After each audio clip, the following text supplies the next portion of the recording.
What's up, everybody? David from Flash by Cyclenut. Project really been excited about. I'm going to be adding my Bitubo suspension.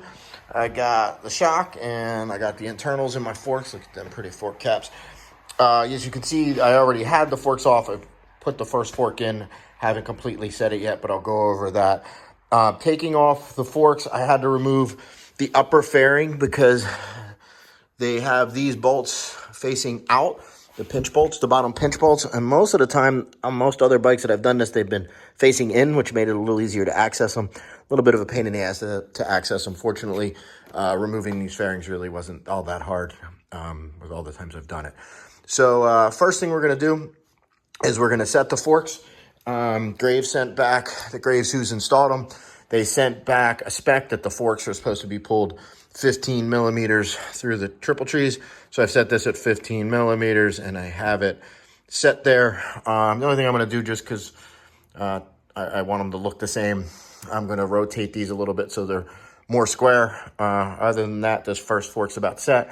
And then I will get the other forks in and I'll look up the torque specs in the manual and torque down all the pinch bolts to factory specs. All right, so what I have so far is both forks mounted to the correct height. I have the pinch bolts just barely tightened down so that they don't move. We got 15 millimeters to the seam of the cap, which is what the spec said via Graves. And I located each fork. The mount for the wheel speed sensor is on the same side as the wheel speed sensor. So now I'm gonna look up the torque spec in the manual and we'll torque those pinch bolts down. So one of the things I like to do when I put forks back on is I like to make sure the front axle, before I have everything else bolted on, goes in really easy. And we can see that it does. It lines right up and it screws right in. So then I know the levels, the height, everything's square. So it makes me feel good. I won't struggle as much to put the front wheel back on and get the axle in. I'll also coat these a little bit with just a tiny little bit of Never Seas and everything, just to lubricate it. So now I have the front fender on. I put the front fender on with the axle in place, I didn't tighten it all the way down because then it would compress, squeeze the forks together. But just with the thread in it, just kind of hold everything in place, made putting the front fender on easier. Now I'm gonna put the front wheel on. So the front wheel's on, brakes are all on. I just got to reset my handlebars. So I'm gonna put the front wheel on the ground to do that. And then I'll probably put the back wheel back on, and then I'll look at tackling the shock, which is a lot of times a little bit harder than the forks. So we'll see how that goes. All right, so let me show you the setup that I got to remove the rear shock. So I set up a ladder. I just used a ratchet tie down. Bike's on the rear stand. I just have it hooked under the rear subframe. And all we need to do is take the weight off of the shock, right? So what I did is took the nut off the other side of this, and you can see this will slide in and out. So I know that now the shock will come in out. So there's a hole right here in the side of the frame. That goes to the 115 millimeter bolt. Took the other one out there, and the bolts should slide right out. And let's see if this shock will come out. It looks like it's gonna be pretty easy, but let's see. So that is the easiest shock I've ever removed, honestly, from a bike. Kudos to Kawasaki, again, for making this bike fairly easy to work on. You can see how gorgeous this Bitubo rear shock is.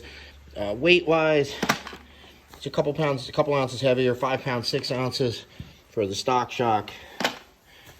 5 pounds, 11 ounces, so 5 ounces heavier. Small price to pay. Yeah, so we'll put this, the Bitubo shock in. Hopefully it goes in as easy as that other one came out. So just like that, everything is mounted in.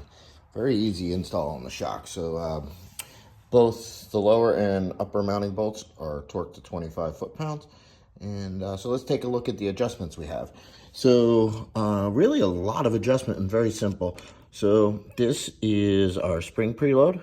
And you just have to turn it with the Allen key. And then we have low and high speed compression and low and high speed rebound. So for the low speed, it's the center. Ooh, look at that, I can't get it in the hole. Put it in the hole. Low speed is the center, then high speed is the outer. Very nice and easy to adjust. On the forks, we have, on both forks, we have preload on the outside. And this side is compression, and this side is rebound. And again, just with a 4mm Allen head, they can adjust real nice. I'm hoping to get on the track a couple weeks from now. Give this stuff a good run through. I'll be continuing testing. I have Gray's velocity stacks and another brand of velocity stacks to test first. And then I have another full system that will be testing, and I'll be making up videos. So thanks guys for watching. If you want more motorcycle related content, be sure to hit that subscribe button and that like button. Thanks, man. Take care.